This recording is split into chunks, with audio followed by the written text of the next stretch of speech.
troubleshooting ako dito mga master sa isa naming videojet na to. So itong videojet na to ay nakatambak lang to mga master. So 4 na piraso to na videojet na nakatambak lang dahil nga may mga problema to mga master. So itong chinichik ko na to na videojet mga master ay ayaw niyang mag-counting. Ang problema nito mga master ay kahit yung sensor ay nagbibigay ng signal na nakadetect ng bote, pero yung trigger niya at saka yung mark niya ay hindi nagka-counting. So hindi siya nagpiprint. So ito yung issue nitong videojet na to na ginagawa ko ngayon. Share ko lang sa inyo to mga master kung paano to ito troubleshoot tong mga ganitong klaseng problema ng videojet na laser na 3320 yung model nito. So sa nakikita kong problema dito mga master ay yung mismong motherboard ang may problema mga master.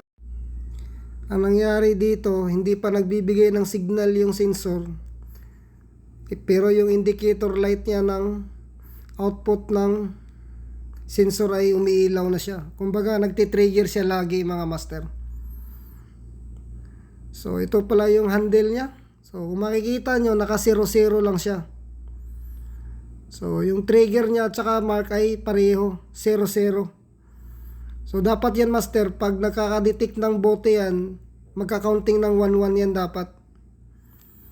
So ito yung tinuturo ko sa inyo na wire mga master, ay yan yung wire ng sensor. So yung black na yan ay yan yung output ng sensor.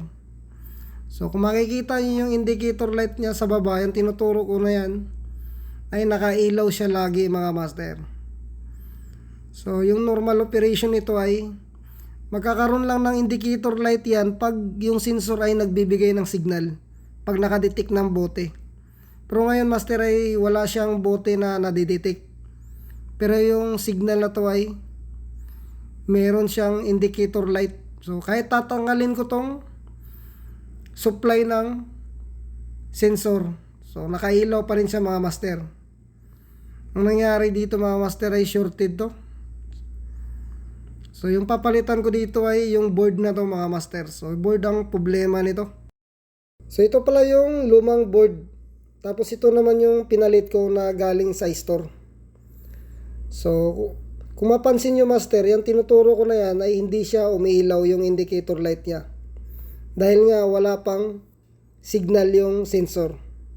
So dapat ganito mga master. So pagpakitaan ko yung sensor, so iilaw dapat. So ganyan dapat mga master. Pagpakitaan ko yung sensor ay magbibigay ng signal yung sensor, tapos saka iilaw yung indicator light na yan mga master.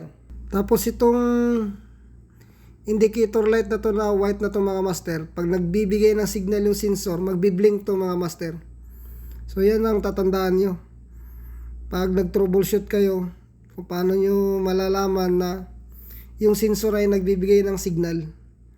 So dito lang sa indicator light mga master ay makikita nyo na yan. Sana makatulong sa inyo tong video na to mga master. So God bless.